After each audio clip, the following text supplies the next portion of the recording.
Welcome back to Courtroom Chronicles. Today's case is an emotional roller coaster.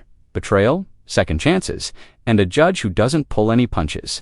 We're stepping inside a tense Texas courtroom where two women, both facing criminal charges, get real about their struggles, addiction, family loss, and life on probation.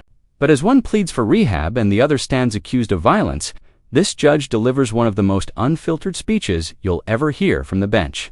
Stay tuned, because this isn't just a sentencing. It's a reality check in real time. And are you Ms. Barrera? Yes, ma'am. All right, Ms. Barrera, you have an attorney, a previous attorney appointed to you. Yes, ma'am. That attorney is in jury trial, Yes, and ma'am. he's been in jury trial and misdemeanor court for 3 days. He informed the court that if you wanted the new counsel assigned, he is fine with counsel being assigned. So do you have any objections to Mr. Cabanas being assigned as your new attorney? That's fine, ma'am. All right, and Mr. Cabanas, you were assigned today. Do you request any time to prepare? No, Judge, we were 10 days to prepare. Thank you. All right, Ms. Barrera, did you review the motion to revoke community supervision with your attorney? Did you understand it? Yes, ma'am. Are you the same Manakita Barrera who's placed on community supervision in 2025 CR 002957W for the offense of fraudulent use or possession of identifying information, items under 5 on March 13, 2020? Right off the bat, we see Ms. Barrera standing before the court calm but clearly uneasy. She's accused of violating her probation for failing to report a change of address, a condition that might seem small but legally carries serious weight. Probation means structure. You report, you comply, you stay clean. One missed report can lead to revocation, meaning the court can send her straight to state jail for up to 2 years. And when the judge asks if she understands that risk, Barrera quietly says yes. But beneath that simple word, a life hanging in the balance. Question for you. Should technical violations land people back behind bars, or do some deserve leniency when they're genuinely trying? 5 for a term of 2 years. Is that you? Ma'am. All right, state. Violation of solution number 8 on or about 28th day of July 2025, Barrera County, Texas. The defendant, Ida Barrera, failed to report a change of address to supervision officer in violation of condition number 8. How do you plead to that? True or not true? True. Any objections? No objection, Your Honor. Did you understand by pleading true to violation of condition number 8, the court could find it true, grant the motion, and sentence you up to 2 years in the state jail facility? Yes. Knowing that, do you still wish to plead true to violation of condition number 8? Court will find violation of condition number 8 true. Is there a proposed agreement? No, Judge. State is requesting that you grant this motion and revoke the defendant's supervision. That's supposed to be based on things that are contained within the course company. All right. And defense, what are you requesting? Judge, we're asking that the court follow the recommendation by probation to send Ms. Barrera to felony drug court. All right. So probation, Yes, Judge. is that what probation is recommending? So the recommendation on the court summary is to amend for a TAP recommendation that she go to SATIF. She remains in Bear County until she gives birth, then participate in SATIF once she's medically cleared. I did look over previous information from the last NTR. This is her. And here comes the twist. Probation is not impressed. The officer notes this is Barrera's second motion to revoke in less than a year. Missed programs, rejected treatment, inconsistent reporting, all red flags for a probationer. Then the judge steps in, skeptical, but searching for hope. Do I think you're a good candidate for probation? No, but maybe things will change. That's a rare admission. Judges don't often spell it out like that. What's about to follow is part lecture, part life lesson, and it's raw, real. Second NTR. She's been on probation not even a year, Judge. The last NTR, she was supposed to go to a NOS program. She wasn't accepted into NOS. She was supposed to have a felony drug court evaluation and then return back to court. That did not happen. She was not accepted into the NOS program because my notes indicate the NOS program didn't accept her her insurance. Okay. So any objections to the court review and the court summary? No, Your Honor. All right. So here's the thing. Do I think you would be a good candidate for probation? No. We've tried things. But am I willing? Maybe things will change. Maybe there can be some help for you. I know that from reading this, well, I don't know why the tears are here. Because I will tell you this, I appreciate the tears, right? It's not even a fun. But let me just tell you, just like the song says, tears do not make flowers grow. And the problem is you haven't been stepping up to the plate and doing what you're supposed to do. I'm reading the court summary, and you know what it says in here? Your parents have custody of your other children due to CPS issues. No, that's what that says here. That's what it says, but I have paper, I can get paperwork and proof from Attorney General that I have full rights to custody of my kids. You should. And I'm the custodial parent of all three. It's just, I'm waiting on my housing. You shouldn't. I've been bouncing from place to place, so that's why I didn't want to. Let me just tell you, you should not have custody of your children.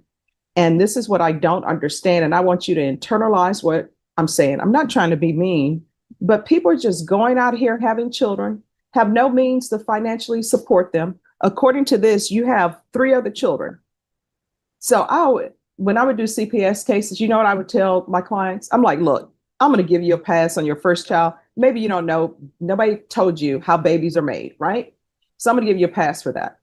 But This right here is one of those courtroom moments that hits harder than any sentence. The judge launches into a full-on truth session, calling out a generational cycle of neglect, poverty, and poor decisions. She's not cruel. She's passionate. Her line, "Tears do not make flowers grow," is poetic and cutting at the same time. The message, emotion without accountability, means nothing.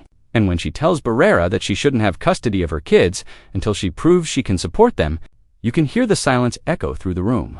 Question for you: do you see this as tough love or as the system lacking compassion? I would have clients who would be 20 years old and have 5 children. And I'm doing the math in my head. At some point, everybody knows where children are made. Do you know I had a CPS case once and they were saying, well, Stephanie, we're going to place the child with the great grandparent. I was like, well, that's going to mess things up because, I'm hoping everybody will live forever. But I'm like, that great grandparent is too old. No, not too old.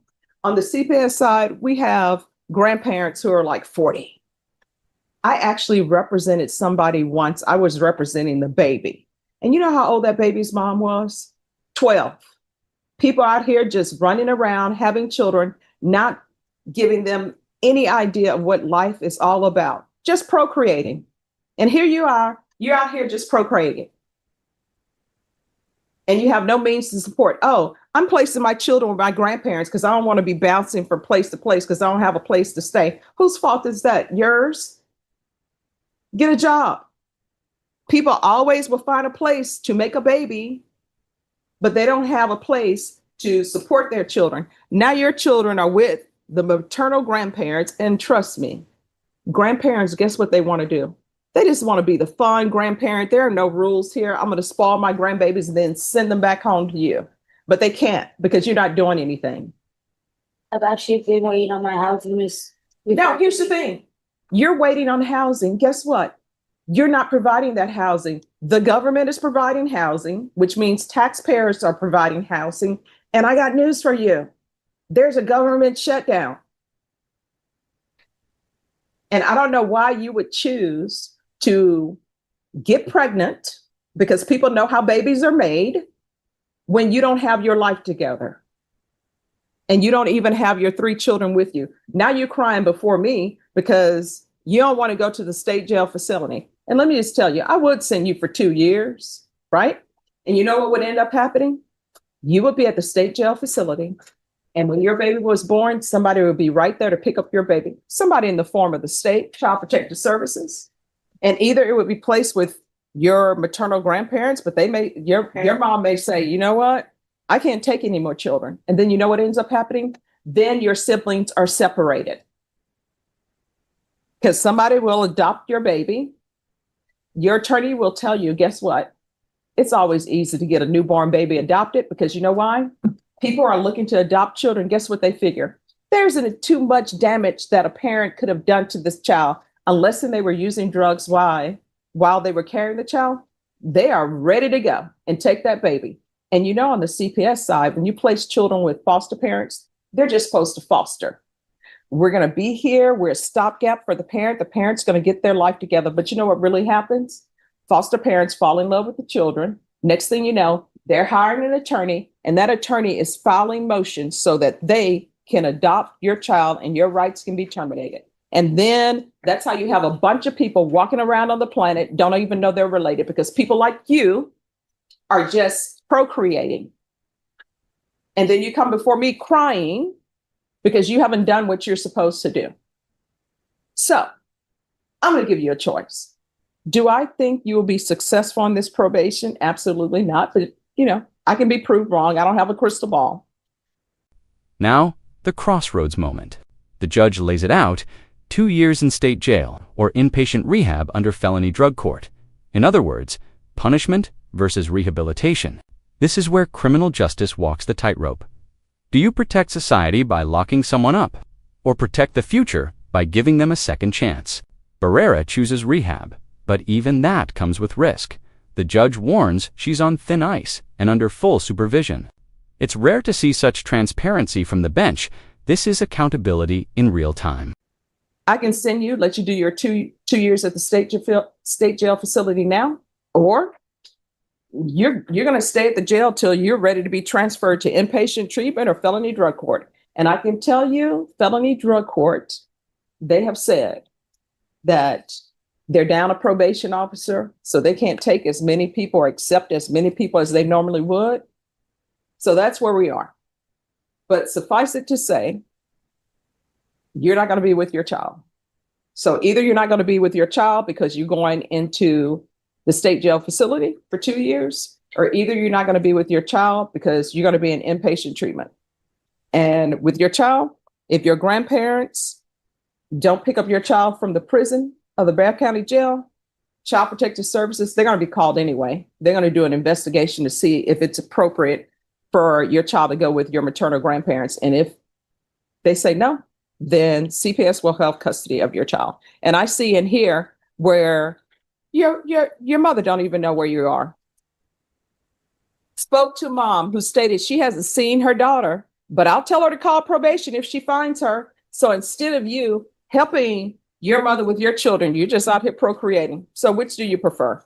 2 years in the state jail facility, or either you're going to remain in the state jail facility, remain here at the Bexar County Jail till you're transferred to somebody's inpatient treatment or felony drug court. Which do you prefer?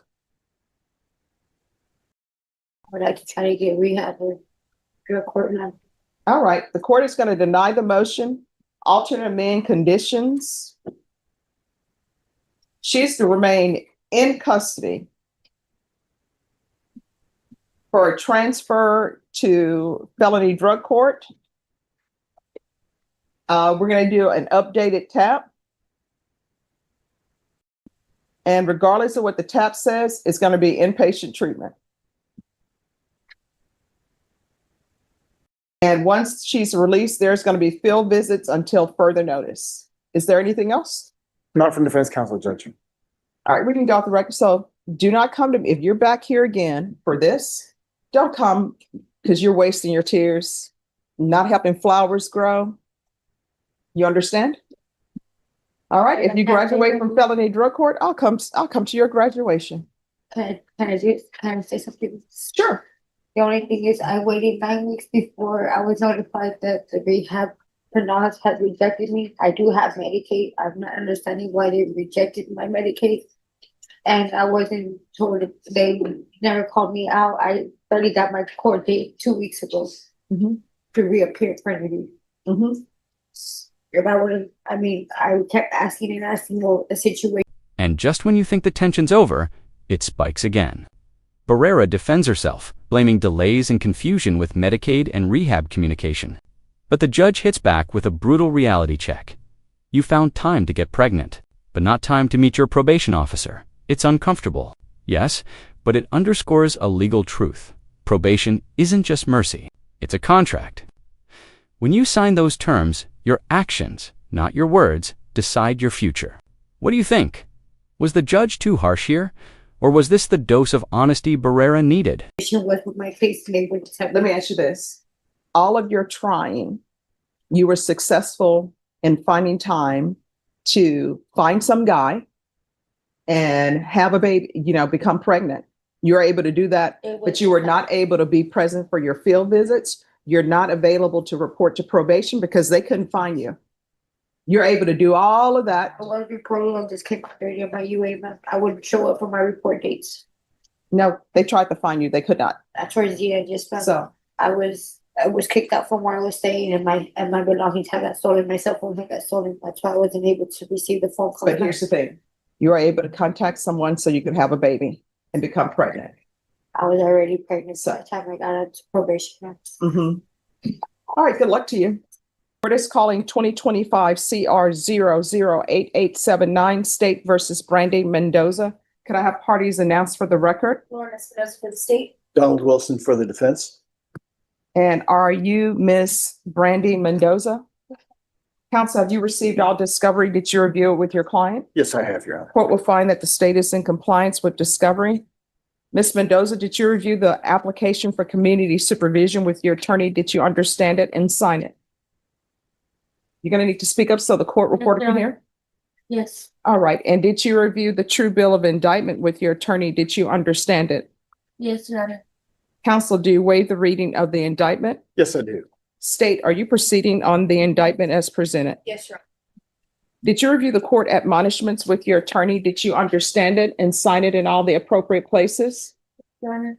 You're charged with possession of a controlled substance, penalty group 1, less than 1 gram. That's a state jail felony. The range of punishment is anywhere from 180 days up to 2 years in the state jail facility and up to $10,000 fine.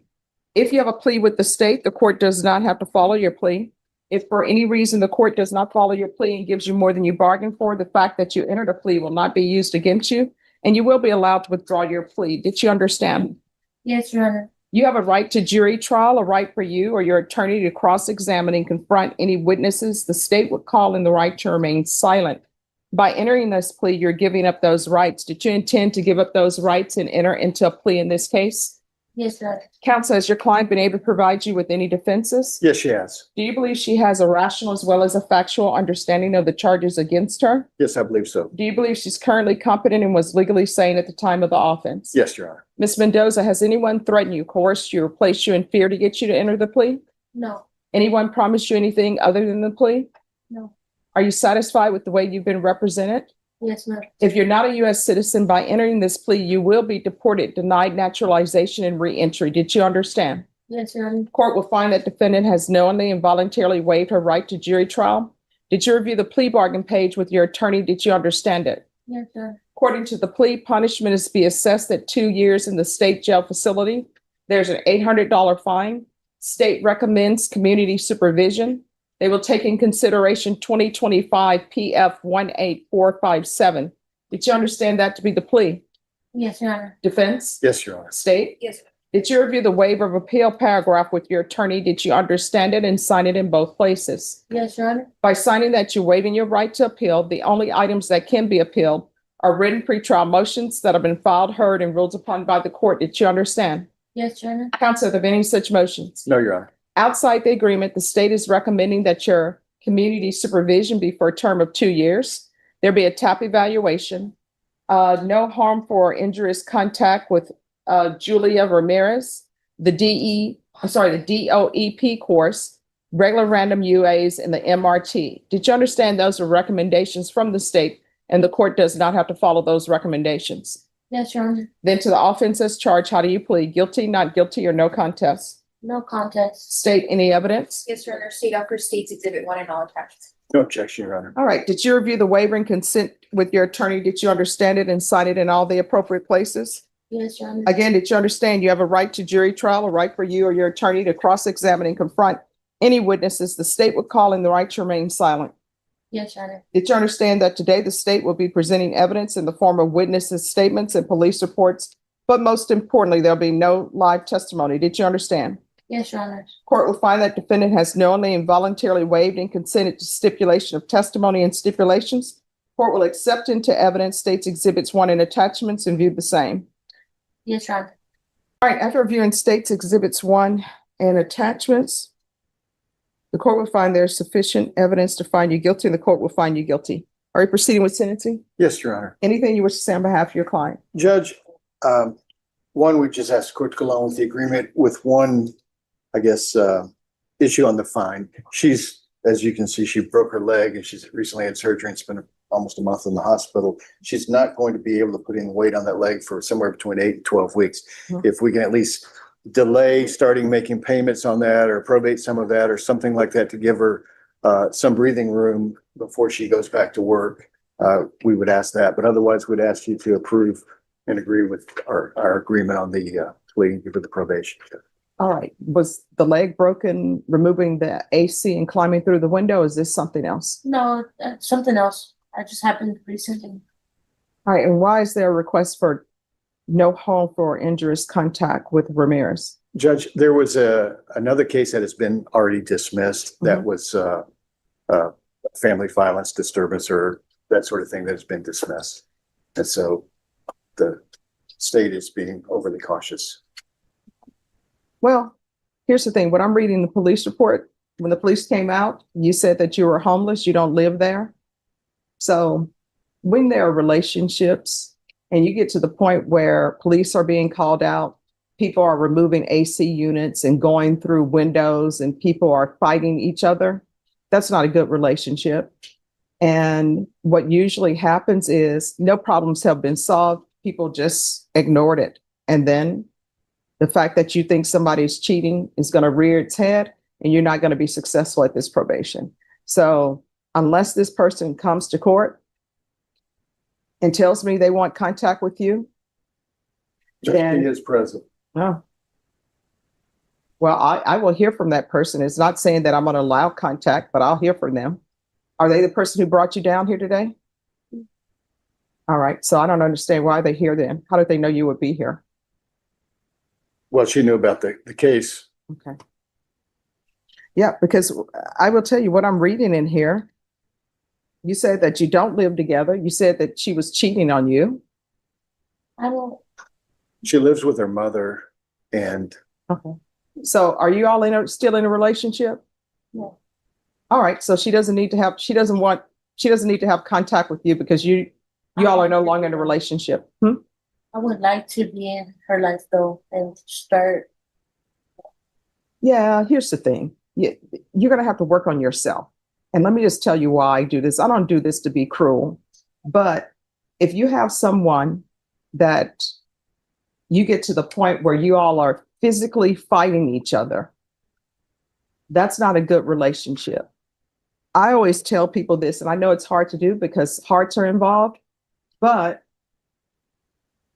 when you suspect that someone is cheating on you and they tell you they're not, you either accept it or you don't. You don't get involved in a physical altercation. And that's why the police ended up here. And then that's why you're here, because from that, you have this possession case. I have a question. Sure. Where is it coming from that is being said that I said she was cheating, where there was cheating involved?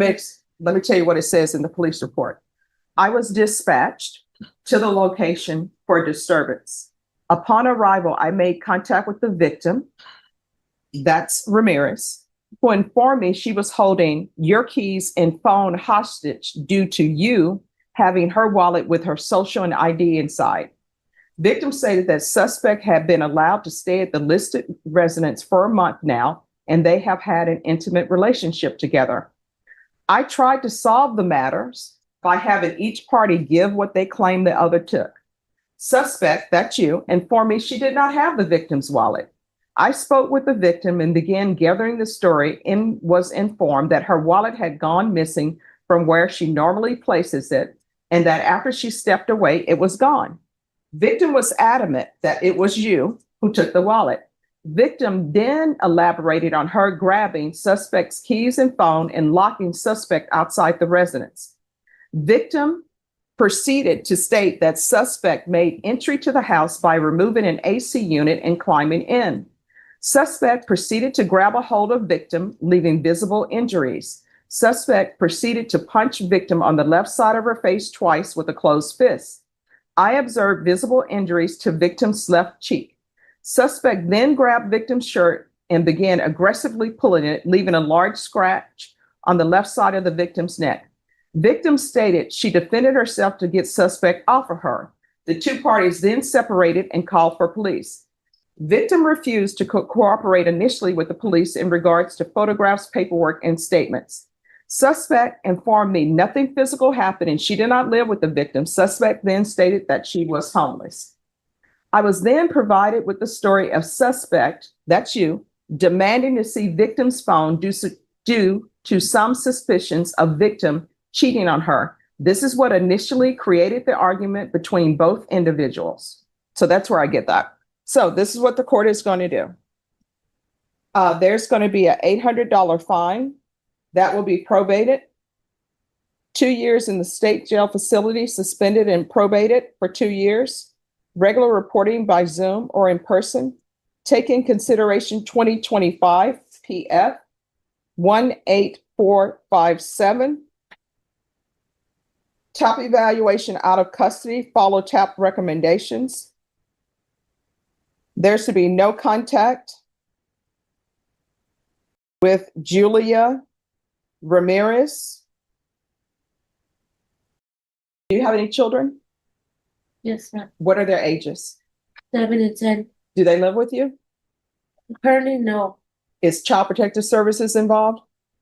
No. So why are your children not living with you? I lost my apartment and I asked my kid's father to watch them and he just hasn't gave them back. So we're going through like court and that's next month to determine like us getting half and half. And if you're drug tested today, what are the results going to be? And you will get drug tested. Clean. All right, you're going to get drug tested today. There's going to be no residing in households with minors. If that drug test comes back positive, that will remain. So you're going to get drug tested today. Do you understand? And so you still want to say you're going to be clean? Yes. All right, you're going to get drug tested today. So there's going to be no residing in households with minors, no unsupervised contact with minors. Proof of employment within 45 days, no employment as a home health care provider with minors. Judge, that's where we'd ask for some leeway because she may not be able to work. Oh, we'll find it. You just need to give a doctor's note to them and then we'll take that up. So she needs to provide a doctor's reason for not being able to work. 120 hours of community service restitution. I'm going to order parenting classes once that. Finally, we move to the next case. Brandy Mendoza, charged with possession and domestic disturbance. Her story mirrors Barrera's, lost housing, addiction struggles, and a web of personal chaos. The judge grants probation, but with strict limits. No unsupervised contact with minors. Proof of employment, parenting classes, and random drug tests. These aren't just punishments. They're lifelines forcing accountability before another downward spiral. And that's what this double feature courtroom session reminds us. Justice isn't always about punishment. It's about prevention. 2 women, 2 choices, both standing at the edge of redemption or relapse. If you found this case as powerful as we did, hit that like button, drop your thoughts in the comments, and subscribe for more jaw-dropping courtroom breakdowns where real people, real judges, and real consequences collide.